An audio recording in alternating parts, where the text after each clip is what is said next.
Ang walang kapantay na martial god, unang yugto. Kabanata 1906, ang dakilang emperador ng Ancient Demon Clan. Ang mga mata ni Lin Fang ay puro itim. Ang Aptala ay naging Blue Aptala Lotus at dinala siya hanggang ngayon, malamang na malayo na sila sa Great Imperial Song City. Siguro ang Ancient Demon Clan ay hindi malayo sa kanyang kasalukuyang lokasyon. Kinuha ni Lin Fang ang pagnakawan bago lumapag muli sa Blue Aptala Lotus. Nagmukha siyang seryoso at solemna nang mawala ang Blue Aptala Lotus. Ang maliit na mundo ng kanyang espiritu ay bumubuti habang lumalakas si Lin Fang. Nagsimula na siyang lumikha ng mga bagong lupain sa paligid ng Zuyu. Ang tanging bagay ay wala pang nakatira doon. Bumalik si Lin Fang na may dalang Blue Aptala Lotus pagdating sa paanan ng Heavenly Grace Ancient Tree. Ministro, ang punong ito ay katulad ng iyong dinadaanan. Itatanim ko rito ang iyong lotus. Paus na sabi ni Lin Fang. Inilagay niya ang lotus na hawak niya sa lupa sa paanan ng Heavenly Grace Ancient Tree. Kaagad, maraming maliliit na iba pang lotus ang lumitaw, isang espesyal na enerhiya na nakapalibot sa kanila. Narinig ko na ang tungkol sa mga pagbabagong turo at tungkol sa Marks of the Path. Ang ministro ay naging isang Blue Aptala Lotus. Ang lotus na iyon ay isang markang landas. Sa hinaharap, si Ministro Aptala ay iilaw din ng magandang punong ito, gayon din ng mga tao ng Zuyu. Bulong ni Lin Fang. Dahan-dahan siyang lumayo bago nagangat ng ulo. Nakita niya sina Feifei at Xiaoya. Brother, ang lotus iyon. Kumislap sa tuwa ang mga mata ni Xiaoya nang makita niya ang Blue Aptala Lotus. Ang isang matanda ay nagtatanim ng mga lotus. Ang determinasyon ng daw nito ay aabot sa bawat sulok ng Zuyu. Sa hinaharap, makakatulong ito sa iyo, mapag-aaralan mo ang layunin ng daw. Nakangiting sabi ni Lin Fang. Lumapit si Xiaoya kay Lin Fang at niyakap siya ng nakangiti. Ikaw ay nagiging mas malakas at mas malakas. Xiaoya, hahanapin natin ang lolo mo. Sabi ni Lin Fang, niyakap pabalik si Xiaoya. Kahit na si Xiaoya ay payat at matikas na ngayon, iniisip pa rin siya ni Lin Fang bilang isang maliit na babae at hindi bilang isang babae. Lin Fang, ibibili kita ng mga inumin at pagkain. Alok ni Liu Fei, nakangiti rin bilang pagtanggap kay Lin Fang. Umiling si Lin Fang. Feifei, may gagawin ako. Babalik ako kapag may oras ako. Sige. Sabi ni Liu Fei sabay tango. Si Lin Fang ay regular na bumalik ngayon. Masaya na silang makita siya ng higit pa kaysa dati. Nang basagin ng Ancient Demon Clansman ang anteng-anteng, ang malakas na cultivator sa altar ng sakripisyo ay biglang nagalit. Nagpakita ang mga naglalakihang alon sa Demon Pond. Ang mga cultivator na nasa tubig ay tumangala sa malakas na cultivator sa altar, na tumayo at nagsabi. Namatay sila. Gusto ko talagang makita kung sino ang manggahas na pumatay sa mga tao ng Ancient Demon Clan. Ang cultivator ay naging isang itim na sinag, naglalaho patungo sa abot-tanaw. Marami sa malalakas na cultivator ang bumangon sa hangin. Si Lin Fang ay talagang patungo sa kabilang direksyon ng Ancient Demon Clan, ngunit naramdaman niya ang ilang Demon Chi na gumagalaw patungo sa kanya. Ang Chi na iyon ay mas malakas kaysa sa Imperial Chi, ito ay mahusay na Imperial Chi. Tumingon siya, at nakita ang demonyong Chi na pumuputok sa kanyang likuran. Namangha siya. Isang nakakasilaw na araw ang lumitaw sa kanyang kamay at bumalatay sa kalangitan. Kasabay nito, naglabas si Lin Fang ng fire energy para sundan ang Sun Disk. Marami siyang Great Imperial Weapons, ngunit ginamit niya ang mga nabago na niya. Boom boom. Malakas na yumanig ang lupa at langit. Isang napakalaking alon ng mga enerhiya ng demonyo ang gamulong patungo sa kanya. Hindi man lang makita ni Lin Fang nang malinaw ang lahat. 8 araw ang biglang lumitaw at bumangga sa alon ng demonyo, ang puwersa ng kanilang pagkikita ay marahas na itinaboy si Lin Fang palayo. Isang dambuhalang kamay ang bumungad sa kanyang harapan. Explode. Sumigaw si Lin Fang ng napakalakas. Ang 8 sun disk ay lumipat patungo sa parang hole na kamay at inatake ito. Gayunpaman, ang sinag ng demonyo sa likod nito ay patuloy na gumagalaw patungo sa kanya. Si Lin Fang ay napaatras muli at umubo ng dugo. Ramdam na ramdam niya na sisabog na ang katawan niya. Sa wakas, nakakita si Lin Fang ng silhouette ng isang taong nakaitim na damit. Ang taong ito ay mas malakas kaysa sa mga umatake sa kanya noon. Ininspeksyon ni Lin Fang ang mahahalagang bagay ng mga bangkay at napagtanto na ang mga taong iyon ay may kahanga-hangang pisikal na kakayahan. Karamihan sa kanila ay nag-aral ng 2 sinaunang aklat. Ang isa sa kanila ay baguhin ang pisikal na anyo ng isang tao at bumuo ng isang Deva Mara na katawan, na nagpapahintulot sa kanila na kontrolin ang mga enerhiya ng demonyo ng mas mahusay. Dahil masyadong makapangyarihan ang kasanayang iyon, kung minsan ay sumabog ang mga ugat ng mga tao at pinapatay sila. Kaya, marami sa kanila ang nagsanay ng kasanayang iyon sa isang Demon Pond, nakatulong ito sa kanila na makaligtas sa proseso. Napagtanto ni Lin Fang na ang kanilang lakas ay tumaas hanggang sa langit nang siya ay lumaban sa kanila. Sila ay lubhang brutal at agresibo. At ngayon ay kaharap niya ang isang dakilang emperador, ang taong ito ay napakalakas. Namatay ang mga tao ko sa Milky Way battlefield. May kinalaman ba iyon sa iyo? Tanong ng malakas na cultivator, na pinapanood si Lin Fang ng malamig. Para siyang demonyong hari habang lumulutang doon, mayabang at makapangyarihan. Ang mga mata ni Lin Fang ay kumikinang. Isang itim na kamay ng demonyo ang lumitaw sa kanyang pagkakahawak. Ang lakas nito ay tumaas hanggang sa himpapawid at ang hangin ay yumanig. Ang malakas na cultivator mula sa Ancient Demon Clan ay nagulat sa sagot ni Lin Fang. Ang kamay ng demonyong iyon ay mula sa isang napakalakas na cultivator ng Ancient Demon Clan. Nakuha ng malalakas na cultivator ng Ancient Demon Clan ng mga kamay at binti na iyon para tulungan sila sa kanilang cultivation, sila ay mga mahalagang kayamanan. Ang mga bagay na iyon ay dapat nasa kamay ni Zhu Xiao, ngunit ngayon ang tagalabas na ito ay mayroon na. Nangangahulugan ito na si Zhu Xiao ay namatay bago si Lin Fang. Pinatay ko silang lahat. Isang bangka ang lumitaw sa ilalim ng mga paa ni Lin Fang at nagsimulang umugang ng may lakas. Bigla siyang bumaril. Sa tingin mo aalis ka. Ang dakilang emperador ay sumirit ng malamig. Ikinumpas niya ang kanyang mga kamay, at ang mga enerhiya ay gamulong sa alon patungo kay Lin Fang. Sa unahan ni Lin Fang, lumitaw ang mga demonyong bato at umulan mula sa langit. Ang kanyang bangka ay hindi maaaring umusad. Timang daliring kasing bigat ng mga bundok ang bumabagsak patungo sa kanya. Huminga ng malalim si Lin Fang. Hindi bababa sa taong ito ay hindi gumagamit ng lakas ng Dao, gumagamit lamang siya ng lakas. Hanggat hindi naiintindihan ng taong iyon ang enerhiya ng Dao, may pag-asa. Ikanaway ni Lin Fang ang kanyang kaliwang kamay, at isang nakakatakot na marka ng kamay ang bumagsak. Hindi nagpatinag si Lin Fang. Dumiretso ang kanyang bangka patungo sa dakilang emperador ng Ancient Demon Clan. Ang kanyang 8 sun disk ay nakasisilaw at nakadiin sa dakilang emperador. Ang dakilang emperador ay naglabas ng demon chi at mas maraming demonyong bundok ang lumitaw, lumilipat patungo sa mga sun disk. Malakas na umalangaw ang mga pagsabog. Mamatay. Ang mga mata ni Lin Fang ay puno ng napakalakas na kamatayan. Napuno ang hangin ng mga imprint ng kamay. Kasabay nito, ang mga espada ng kamatayan ay pumutol sa hangin. Si Lin Fang ay mukhang naguguluhan. Kamatayan daw. Nanlaki ang mga mata ng Demon Cultivator. Ang lakas ng kanyang kaluluwa ay naging isang sinaunang demonyo na hindi masisira tulad ng isang bundok. Biglang umangat ang bangka sa himpapawid. Ipinagpatuloy ni Lin Fang ang pagpuno sa hangin ng mga nakakatakot na kamay ng demonyo. Sa pagangat niya sa hangin, nabasag ang kaliwang braso niya. Parang madudurog lahat ng buto niya. Nakakatakot na lakas. Naisip ni Lin Fang. Kung wala siyang 2 Great Imperial Weapons, namatay na siya. At ang dakilang emperador na ito ay hindi pa naiintindihan ang lakas ng Dao. Ang pagkakaiba sa pagitan ng mga dakilang emperador at katamtamang antas ng mga emperador ay kahanga-hanga. Hindi man lang magawa ni Lin Fang na manginig ang kaluluwa ng kanyang kaaway. Sa sandaling iyon, isang bagong grupo ng mga tao ang lumitaw sa di kalayuan. Kumunat ang noo ni Lin Fang. Lumitaw ang mga nakasisilaw na ilaw, at ang kanyang bangka ay lumipat patungo sa mga taong dumarating. Bumalik. Sigaw ng dakilang emperador ng Ancient Demon Clan nang makita niyang gumalaw si Lin Fang. Alam niya kung gaano katakat si Lin Fang, walang magagawa ang mga kabataang ito laban sa kanya. Marahil ang isang tulad ni Zhu Xiao ay maaaring makipagkompetensya sa kanya, ngunit ang nakakagulat, si Zhu Xiao ay napatay din. Ang walang kapantay na martial god, unang yugto. Kabanata 1907, Hostage. Nang ang binata ay lumipat patungo sa mga cultivator na dumarating, ang dakilang emperador ay natakot. Nakita nila si Lin Fang na lumapit sa kanila sakay ng kanyang bangka, ang kanyang mga mata ay puno ng death chi. Lumitaw ang mga ilaw mula sa kanyang mga mata. Isang dambuhalang kamay ang gumalaw palapit sa kanila, na parang may bigat na milyon-milyong tonelada. Gumagundong ang kulog, at agad na sumabog ang isa sa mga nakababatang cultivator. Si Lin Fang ay napakabilis sa kanyang bangka, dumating malapit sa kanila sa isang kisap mata. Isang itim na enerhiya ang lumipat patungo sa kanila, at ilang mga silhouette ang nawala sa loob nito. Asshole! Paputok na sigaw ng dakilang emperador sa likod ni Lin Fang. Inilabas niya ang kanyang lakas ng kaluluwa, pinaputok ito patungo kay Lin Fang. Si Lin Fang ay mukhang walang emosyon, ang kanyang mga mata ay itim at malamig. Ibinagsak niya ang sarili sa 2 natitirang kabataan at napuno ng mga ilaw ng kamatayan ng hangin habang inilalabas niya ang lakas ng kalpa. Takot na takot ang 2 tao. Sila ay malalakas na kabataan mula sa Ancient Demon Clan, sila ay mga high-level Hell Emperors, ngunit si Lin Fang ay masyadong nakakatakot. Ang ilang banayad na nakakatunog na tunog ay kumalat sa hangin, na nagpasindak sa 2 nakababatang cultivator. Ang pangunawa ni Lin Fang sa lakas ng Dao ay bumubuti sa bilis ng liwanag, na mas malayang ginagamit. Gayunpaman, isang nakakatakot na mapang-api na lakas ang lumitaw sa paligid ni Lin Fang bago niya sila mapatay. Napalingon siya ng marahas na nanginginig ang kanyang kaluluwa. Ang lakas ng isang dakilang emperador ay kahanga-hanga, mas malakas kaysa kay Lin Fang. Isang kamay ang naglahad sa kanya. Kasabay nito, ang isang araw ay lumitaw upang kontrahin ito, si Lin Fang ay nasa kanyang bangka pa rin at mabilis na loob. Kahit na may Great Imperial Weapons, hindi niya kayang makipagkompetensya sa isang mahusay na emperador. Ngayong mayroon na siyang imprint ng Ancient Demon Clan sa kanyang katawan, hindi rin siya makakatakas sa kanila. Nakaramdam siya ng kaunting desperasyon, ngunit determinado pa rin siyang lumaban sa abot ng kanyang makakaya. Sa sandaling iyon, 2 tao ang lumitaw sa kanyang harapan sa ibabaw ng naglalakihang alon ng dagat, isang binata at isang babae.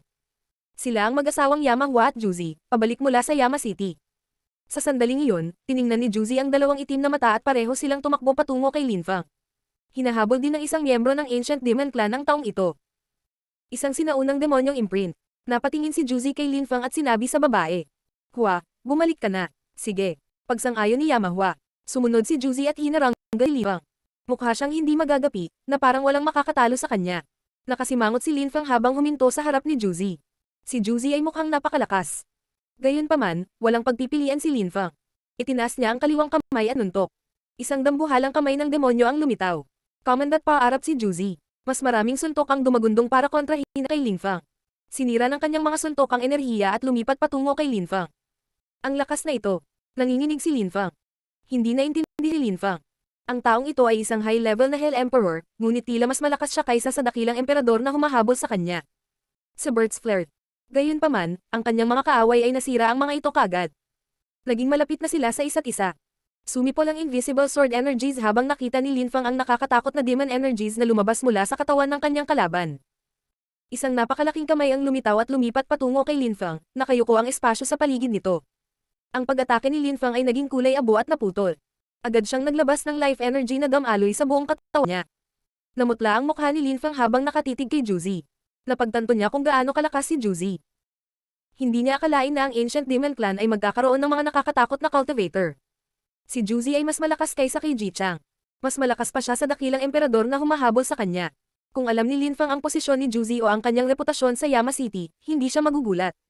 Sa impyerno, mahirap makahanap ng higit sa 5 tao sa parehong henerasyon na maaaring makipagkompetensya sa kanya. Sa likuran niya, umipintig at lumaki si Chi. Hindi na nang ahas si Linfang na lumaban pa. Lumipat siya sa ibang direksyon ngunit hinabol siya ni Juzi at nagpakawalan ng lakas ng demonyo para bugbugin siya at ang kanyang bangka. Kung si Linfang ay hindi naglalabas ng lakas ng buhay sa buong panahon, siya ay nasugatan ng husto o namatay pa. Buong pagmamalaking tinitigan ni Juzi si Linfang. Walang sino man ang nakatakas mula sa kanya sa impyerno, kahit na ang Great Imperial Weapons ay walang silbi laban sa kanya. Anong klaseng lakas ng daw iyon? Nagulat si Linfang at nakaramdam ng matinding pressure. Juzi. Sa wakas ay dumating ang dakilang emperador ng Ancient Demon Clan. Nasa likod siya ni Linfang at nasa harap niya si Juzi. Hindi sila nagmadaling salakayin si Linfang. Tumanggo siya kay Juzi at sinabi, "Kumusta ang biyahe mo sa lungsod?" "Mabuti naman. Nag-usap kami ni Haring Yama tungkol sa paglilinang. Napakabait niya. Pero dahil buntis si Hua, hindi na kami masyadong nakakapagtagal doon." Mahinahong sagot ni Juzi. Lumiwanag ang mga mata ni Linfang. Haring Yama. Nakilala ng taong ito ang isa sa mga hari ng Tenyama Courts, si Haring Yama. Haha, magiging mabaliw ang iyong anak balang araw. Ang Shrine, King Yama, at ang Ancient Demon Clan ay sabay na magpapalaki sa iyong anak. Siya ay magiging kakilakilabot na malakas. Natatawang sabi ng dakilang emperador. Pagkatapos, tiningnan niya si Linfang ng malamig at sinabi. Ang taong ito ay pumatay ng maraming kabataang cultivator ng Ancient Demon Clan. Napatay niya ang napakarami sa kanila na halos lahat ng henerasyon ay nawala. Gagamitin ko siya bilang isang multo kung gayon. Mahinahong deklara ni Juzi. Sige, gawin mo lahat ng gusto mo sa kanya. Dahan-daang sabi ng dakilang emperador. Pareho silang tumingin kay Linfang ng malamig. Si Linfang ay mukhang walang emosyon. Inilabas niya ang kanyang sandisk at kamay ng demonyo at itinapon ang mga ito palabas. Nagulat ang dakilang emperador, ngunit nahuli pa rin niya ang dalawang bagay. Mukha siyang natuwa. Sasama ako sa iyo sa Ancient Demon Clan. Malamig na sabi ni Linfang at binawi ang kanyang chi. Naaliw ang dakilang emperador habang nakangiti. Mabuti, ibigay mo sa akin ang iyong bangka at umalis na tayo. Inihagis ni Linfang ang kanyang bangka sa dakilang emperador at nagsimulang lumipad. Si Juzi at ang dakilang emperador ay nanatili sa likuran niya, upang hindi siya makatakas. Kung wala ang bangka at ang Great Imperial Weapons, madali nila siyang mapatay. Ngunit upang gamitin siya bilang isang multo, hindi nila siya maaaring patayin o pilayin ang kanyang paglilinang. Napatay ni Linfang ang napakaraming malalakas na cultivator mula sa Ancient Demon Clan, alam niya kung ano ang ibig sabihin ng paggamit ng mga ito bilang multo. Kailangan nila ng napakalakas na cultivator kung gusto nilang gamitin sila bilang mga multo. Mabilis na nakarating silang tatlo sa harap ng isang Demon Island. Ito ay tila isang napakalaking demonyong bato. Ang chi sa loob ay mahiwaga. Si Yamahua ay nakatayo sa isang napakalaking bato doon, napakaganda habang hinihintay niya ang kanyang asawa. Sa sandaling iyon, biglang naglabas si Linfang ng isang anteng-anteng, naglalaman ito ng kakaibang chi. Ha! Kumunat ang noo ni Juzi. Tapos, may narinig siyang kakaibang tunog. Sinira ni Linfang ang anteng-anteng at nawala. Inihagis niya ang sarili kay Yamahua. Gusto mong mamatay. Pasabog na sigaw ni Juzi. Dahil sa boses niya, marahas na nanginginig si Linfang. Gayunpaman, hindi siya umatake. Sumugod siya sa unahan, ngunit naroon din ang kanyang asawa, malapit kay Linfang. Gayunpaman, Juzi ay hindi nag-aalala tungkol sa kanyang asawa. Si Yamahua ay isang mapagmataas na babae, at kahit na siya ay buntis, malamang na hindi siya madaling talunin ni Linfang. Pero sa pagkakataong ito, nagkamali si Juzi. Sa katunayan, si Yamahua ay napakalakas, inilabas niya ang kanyang lakas ng kaluluwa at naramdaman ni Linfang kung gaano kakilakilabot ang kanyang kapangyarihan. Kasabay nito, naglabas siya ng nakakatakot na lakas ng daw. Gayunpaman, nabigo siyang pigilan siya. May lumitaw na kakaibang chi, at nawala siya. Si Juzi ay nagtataka at galit na galit. Hindi na siya nang ahas na salakayin si Linfang. Maaaring ilagay ni Linfang si Juzi sa kanyang maliit na mundo, ngunit siya ay masyadong malakas. Maaari siyang magdulot ng gulo sa kanyang maliit na mundo. Nang makita niya si Yamahua doon, gayunpaman, hindi siya nagdalawang isip. Maglalakas loob ka bang atakihin ang isang buntis? Isang nakakatakot na chi ang lumabas sa hangin. Ang agarang galit ni Juzi ay nagmukha siyang isang nagngangalit na demonyo. Bilang kapalit, ang mga mata ni Linfang ay napuno ng kamatayan. Sinabi niya kay Juzi. Ang isang mahusay na emperador, isang mataas na antas na emperador, at lahat ng uri ng malalakas na cultivator mula sa Ancient Demon Clan ay sinubukan akong patayin, at ngayon ay umaasa na magagawa nila akong maging multo, hindi ako tanga. Kung mamatay ako, mamamatay din ang asawa mo. Ang walang kapantay na martial god, unang yugto. Kabanata 1908, Deva Mara Body Technique. Nabaluktot ang mukha ni Juzi sa isang nakakatakot na pagniwi. Nakipaglaban siya kay Linfang, at alam niya kung gaano siya kalakas. Sa kanyang Great Imperial Weapons, lubhang mapanganib si Linfang. Naintindihan pa niya ang lakas ni Dao. Gayunpaman, paano siya naging malakas para makuha ang kanyang asawa? Kahit na siya ay buntis, siya ay napakalakas, at isang inapo ng isa sa mga hari ng Tenyama Courts. Hindi maintindihan ni Juzi. Talagang malakas si Yamahua. Hindi niya alam na si Linfang ay may maliit na mundo sa kanyang espiritu. Kahit si Juzi ay hindi makatakas mula sa maliit na mundo ni Linfang. Ang pinakamalungkot para kay Juzi ay hindi niya alam kung nasaan ang kanyang asawa. Bitawan mo ang asawa ko at pakakawalan kita. Malamig na sabi ni Juzi. Ang kanyang asawa ay nagdadalang tao sa kanilang anak, hindi niya ito papayag ang mamatay, anuman ang mangyari. Ang mga mata ni Linfang ay puro itim at napakalamig, puno ng makapal na death chi. Kapag namatay ako, mamamatay din ang asawa mo. Sa makatuwid, mas mabuting tiyakin mong ligtas ako sa lahat ng oras. Pantay na sagot ni Linfang.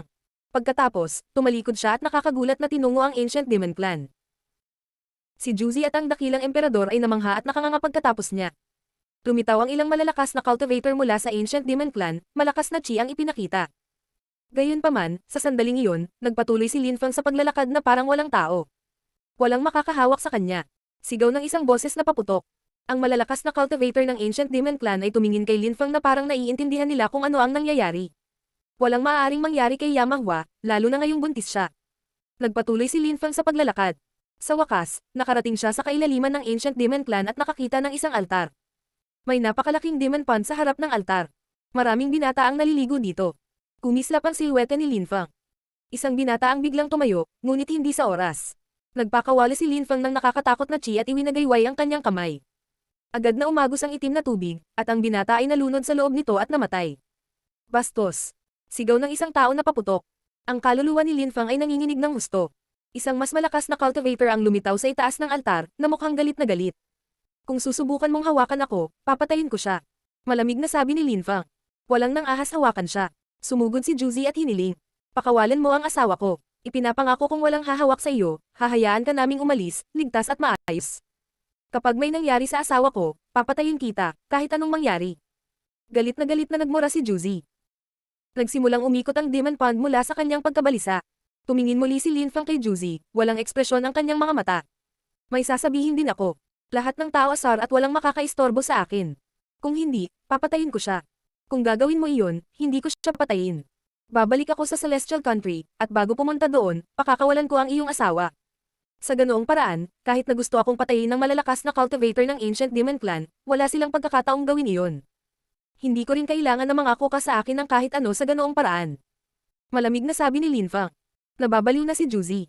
Ang kanyang mga demonyong enerhiya ay sumabog sa kanyang paligid. Sige, ayon sa gusto mo, sabi ni Juzi, saka siya sumimangot. Kung masama ang pakiramdam ng asawa ko o nasugatan, papatayin kita. Ngayon, kayong mga lalaki, lumayo kayo. Ang mga tao sa lawa ay mukhang hindi nasisiyahan, na sumulyap kay Linfang habang nagmamadali silang umalis. Napatingin silang lahat kay Juzi, ngunit wala siyang magawa. Habang tila nagmamalasakit si Juzi, mas itinulak ni Linfang ang kanyang mga limitasyon. Umalis na rin si Juzi.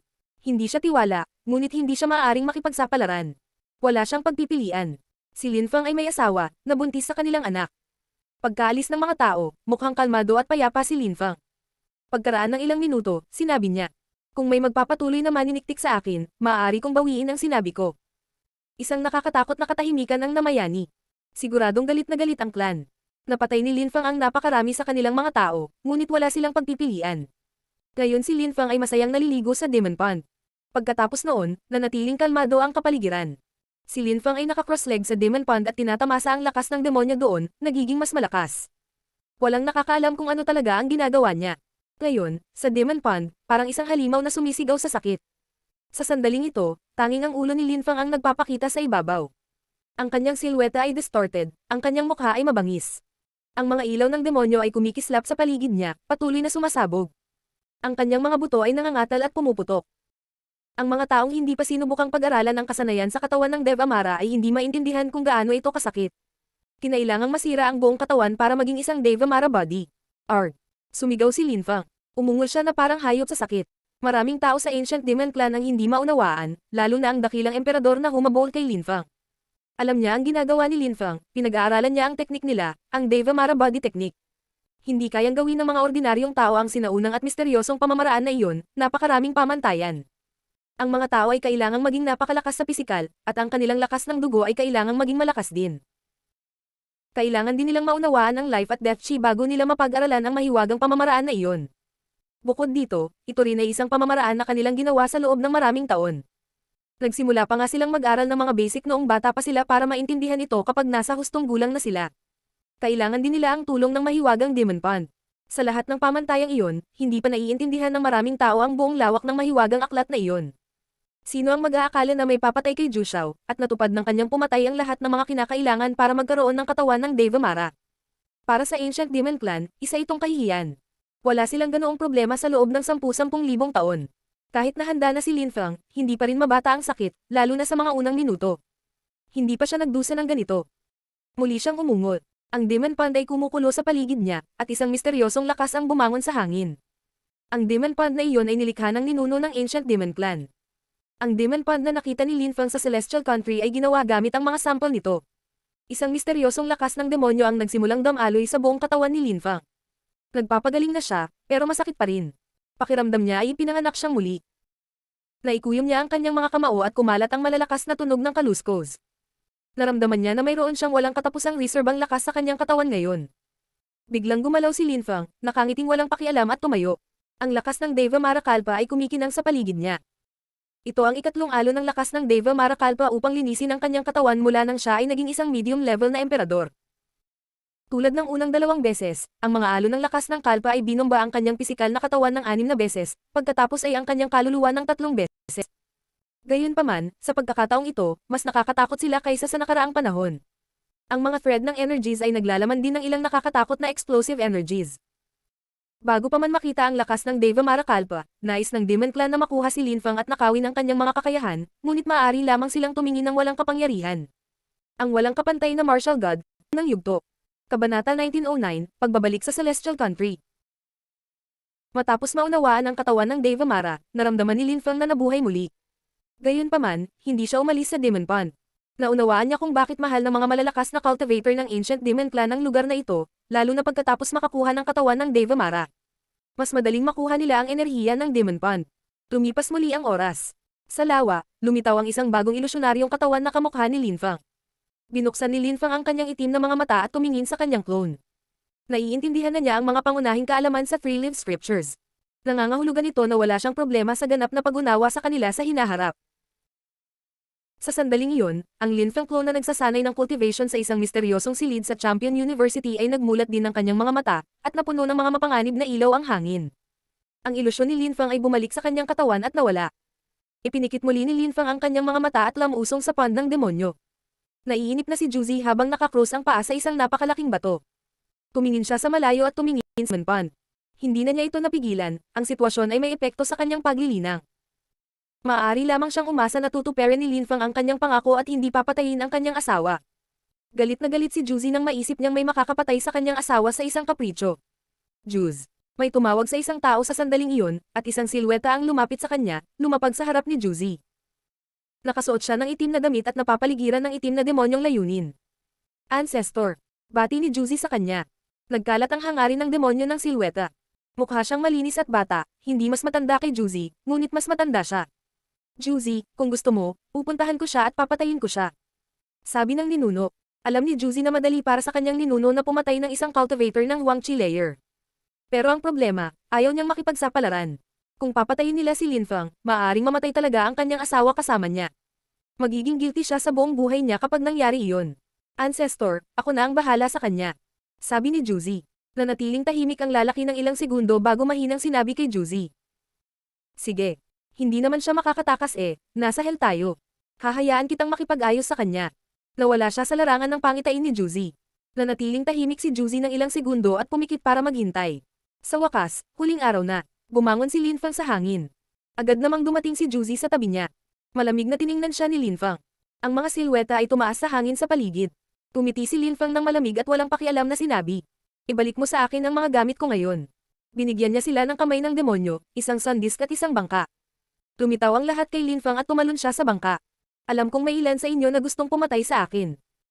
Pero huwag mong subukan, kung hindi, 3 tao ang mamamatay ng sabay. Ang kanyang bangka ay bumaril sa kalangitan. Unti-unting nawala ang demon pond, isang puddle na lang ang natira. Napakunot ang noo ng lahat at hinatak ang mahabang mukha. Ano ang nangyayari? Tanong ng isang tao. Hindi na sila nakatiis. May nag-iinit na sabi. Inalis niya ang lawa ng demonyo. Mas maraming tao ang nagsimulang sumigaw sa galit. Papatayin ko siya sa Celestial Country. Darating din ako. Walang pwedeng pumunta. Malamig na sabi ng dakilang emperador. Isang taon na ang nakalipas, pinatay niya si Jushou at ang iba pa.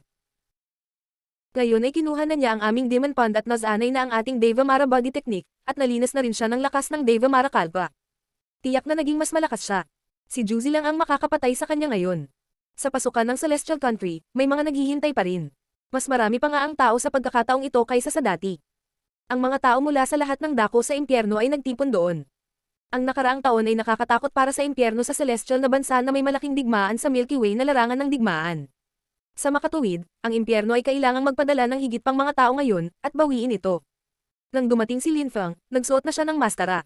Sa huling pagkakataon, nakatakas siya kay Wang Xiao salamat kay Ministro Aptala, ngunit sa pagkakataong ito ay hindi siya bibitawan ni Wang Xiao kapag nakita niya siya. Hindi nang ahas si Linfang na sumugal. Mahigpit na sinundan ni Juzi si Linfang. Hanggat hawak ni Linfang ang kanyang asawa, hindi siya makakapagpahinga. Napatingin si Linfang sa karamihan at biglang nagulat. Nandito din siya. Gusto rin ba niyang pumunta sa Celestial Country? Naisip ni Linfang. Napansin niya si Ministro Kala Sutra at ang kanyang anak na si Qinao. Bukod sa kanila, marami rin ang mga sundalong nakasuot. Ang mga taong iyon ay malamang na mga miyembro ng hukbo ng Kala Sutra. Si Qin Yao ay naging isang medium level na Hell Emperor. Noong kararating pa lang ni Linfang sa impyerno, nasa itaas na siya ng mas mababang layer ng Huangqi. Ngayon, naging malakas siya. Ito ay normal pagkatapos ng isang taon. Ngunit mapanganib para sa isang tulad ni Qin Yao na pumunta sa Celestial Country. Maraming malalakas na cultivator sa Celestial Country. Kahit na malakas si Qin Yao, mayroong walang katapusang bilang ng mga tao doon na mas malakas kaysa sa kanya. Qin Yao, dapat kang maghintay hanggang sa ikaw ay isang mataas na antas ng Hell Emperor para makapunta sa Celestial Country. Payo ni Ministro Kala Sutra. Nag-aalala siya para sa kanya. Tatay, pumunta si Linfang sa Celestial Country kahit na siya ay naging isang medium level na Hell Emperor, at lumabas din siya ng mas malakas kaysa dati. Paano ako mapapa-atras? Na-modify ko na ang Hellfire. At least, kaya kong protektahan ang sarili ko, hindi ako mamamatay. Sagot ni Qin Yao, na mukhang determinado. Hinabol ni Wang Xiao at ng iba pa sina Ministro Aptala at Linfang, alam na ng lahat ang tungkol doon. Alam din nila na palaging itinatago ni Jian Mang ang kanyang tunay na lakas, at pinigilan siya ni Wang Xiao at ng iba pa na pumunta sa Celestial Country at kinidnap siya. Ministro, sa pagkakataong ito, pupunta tayo sa Celestial Country at paprotektahan ang prinsesa. Sabi ng isang binata kay Ministro Kala Sutra. Nanatiling tahimik si Ministro Kala Sutra ng ilang segundo. Hanggat hindi sila nakatagpo ng nakakatakot na cultivator, dapat walang problema. Matagal nang naghihintay ang lahat. Sa wakas, kumikislap na ang mga ilaw, ngunit naghihintay pa rin ang mga tao sa paglabas ng ilang tao. Sa wakas, lumabas na ang mga scout. Basang-basa sila ng dugo. Sila ay mga high-level na Hell Emperors, ngunit hindi sila masyadong malakas. Kumusta ang sitwasyon sa Celestial Country? Tanong ng isang tao. Sumagot ang nangungunang taga-Manman.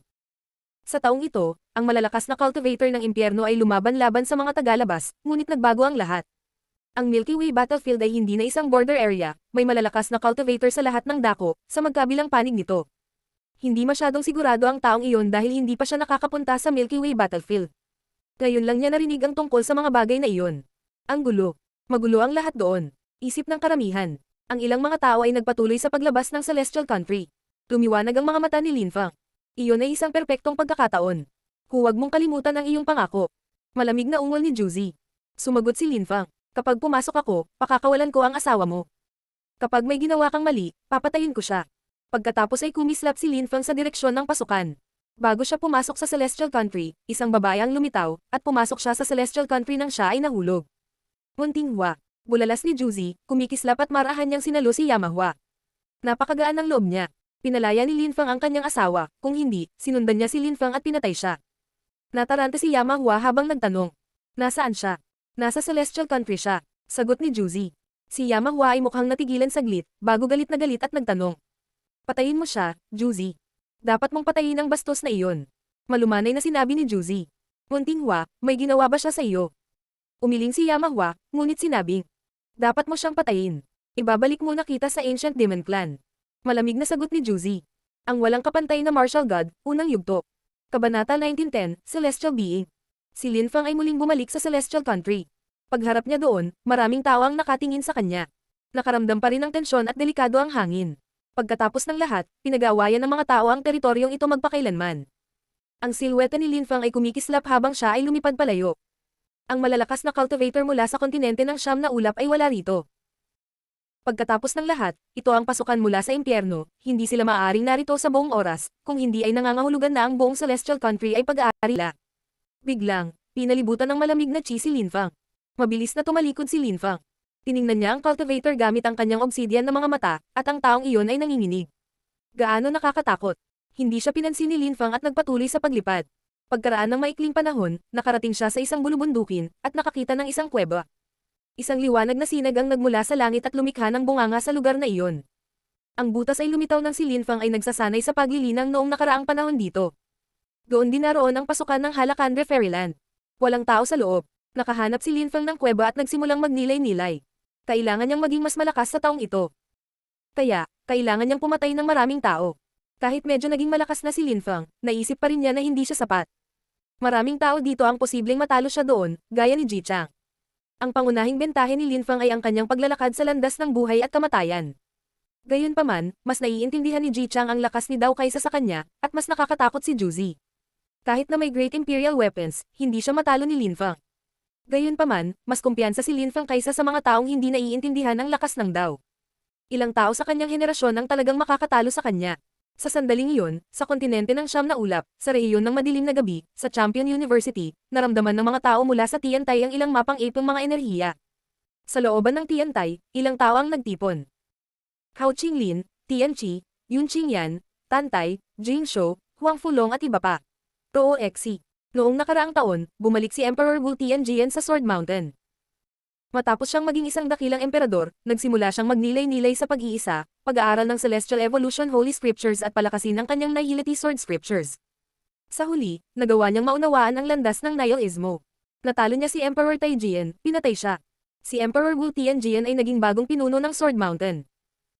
Pagkatapos ay ipinaliwanag ng mga matatanda ang mga lihim ng Sword Mountain sa lahat ng nasa Sword Mountain. Kilala ni Roo Exi si Emperor Wu Tianjian. Sinabi ni Emperor Wu Tianjian kay Roo Exi ang tungkol sa Tiantay at lahat ng bagay, kaya pumunta si Roo Exi sa banal na lungsod at natagpuan ang Tiantay doon. Ang Tiantay na sumasakop sa teritoryo ng Siyam na dakilang Celestial Castle ay isang simbolo para sa Tiantay. Ang Qingdi Mountain ay kaibigan ni Tiantay, kaya walang makakaatake sa kanila. Ang mga pangunahing disipulo ni Tiantay ay lahat ay napakatalino. Lahat sila ay pinag-aralan na ang Celestial Evolution Holy Scriptures sa ngayon. Gayunpaman, isang kakaibang madilim na enerhiya ang nakapalibot sa kanila. Kumusta ang mga pinsala ni Qiyuming? Tanong ni Hao Qinglin kay Yun Qingyan. Si Yun Qingyan ay mukhang malungkot at hinayla ang isang mahabang mukha. Napakalubha. Maraming araw ang kailangan para gumaling. Hindi iyon magandang paraan para magsanay. 6 na tao mula sa Tiantay ang namatay na. 8 ang malubhang nasugatan. Kasalanan ko ang lahat ng ito. Bamantong hininga si Hao Qinglin. Gumamit ang Moon Group ng ilang masasamang pamamaraan para tiktikan kami at atakehin kami ng biglaan. Wala itong kinalaman sa iyo. Babulaanan ni Yun Qingyan. Brother, huwag mong sabihin ikaw ang may kasalanan. Dagdag ni Tianchi. Tumanggo ang lahat bilang pagsang-ayon. 3 taon na ang lumipas. Lahat tayo ay naging mas malakas. Marami na sa atin ang naging mga medium level na emperador. Si Ji Wuyu ang pinakamalakas na cultivator na mayroon sila sa Moon Group. Hindi niya kailangan ng mga dahilan para lumaban sa atin, gayunpaman. Sabi ni Chinwo, na humahatak ng mahabang mukha. Sa katunayan, ang Moon Group ay naging mas malakas muli kaysa sa Tiantai. Sa Champion University, itinuturing ng maraming tao na mas mahina ang Tiantai kaysa sa Moon Group. Maraming tao sa Moon Group ang napakalakas, lalo na si Ji Wuyu. Ang isa ay naging isang mataas na antas na emperador. Dahil sa kasunduan sa pagitan ni Lin Fang at ng Moon Group, maraming tao ang nagsisikap na maging mataas na antas na mga emperador. Nanatiling tahimik si Hao Qinglin ng ilang segundo. Pagkatapos, tumingin siya kay Jing Shou, na katulad ng dati. Nakasuot siya ng puting damit at nasa manggas pa rin ang mga kamay, gaya ng dati. Jing Shou, kumusta ang iyong mga disipulo? Tanong ni Hao Qinglin kay Jing Shou. Walang problema. Mayroon na akong grupo ng mga asasin. Mahinahong sabi ni Jing Shou. Sa mga taong ito, si Jing Shou ang namamahala sa pagtuturo sa mga tao kung paano maging mga asasin sa Tiantai. Sige, kahit matalo tayo, baliwala. Maaga o huli, malalampasan natin ang Moon Group. Kailangan lang natin ng mas maraming oras. Ang pinakamahalagang bagay ay ang maiwasan na pagtambangan ng Moon Group. Mabagal na sabi ni Hao Qinglin. Nanatiling tahimik ang lahat ng ilang segundo. Naunawaan nila na sinasabi iyon ni Hao Qinglin para sa kanilang ikabubuti. Malaki ang pinagbago ni Tiantai. Lahat sila ay naging mas malakas, at nagkaroon ng maraming mga bayani. Ang labanan sa pagitan ng Tiantai at ng Moon Group ay magiging hindi kapani-paniwala. Matalo man sila, di bale, matututo sila sa kanilang mga pagkakamali, tulad noong natalo nila ang Star Group. Kamusta si Lin Fang? Tanong ni Tantay kay Hao Qinglin. Sumagot si Hao Qinglin. Huwag na nating isipin si Lin Fang. Sige. Tumanggo si Tantay. Naiintindihan niya ang ibig sabihin ni Hao Qinglin. Marahil ang tunay na katawan ni Lin Fang ay hindi na makakabalik. Sa banal na lungsod, lumipas ang 3 buwan at nagkaroon ng mga bagong pagsusulit sa universidad. Ang mga tao ay kumuha ng mga pagsusulit sa 4 na universidad. Sa sandaling iyon, sa Champion University, malapit sa teritoryo kung saan kumukuha ng pagsusulit ang mga medium-level na emperador, maraming malalakas na cultivator. Lahat sila ay hindi kapani-paniwalang mga henyo ng banal na lungsod. Narito ang Yuwen clan. Si Yuwen Ting ay isa pang prinsesa ng Yuwen clan. Mas bata pa siya kay Yuwen Jing ilang taon na ang nakararaan. Napakalakas niya, at napakaganda rin niya. Iniisip ko kung pwede ko ba siyang maging boyfriend. Pagtataka ng isang binata na nakatitig sa pinagsasabi niya. Sa tingin mo ba magkakaroon ka ng ganoong pagkakataon? Tumigil sa pangangarap. Si Yuwen Jing ay ikakasal kay Ji Wuyu. Si Yuwen Ting ay malamang na kasing lakas ng kanyang kapatid, at makakahanap din siya ng kahangahangang asawa. Walang pusong samaway sa kanya ng iba. Ang daming outstanding na babae. Ang mga binata ng Ji clan ay hindi kapani-paniwalang malakas. Ji Chang, Ji Wuyu, lahat sila ay napakalakas at talentado. Kahit na ang mga estudyante ng Champion University ay hindi kapani-paniwalang malakas, si Yuwen Ting ay mas mahusay kaysa sa karamihan sa kanila. Siya ay isang nakasisilaw na babae na laging mukhang mayabang at mapagmataas.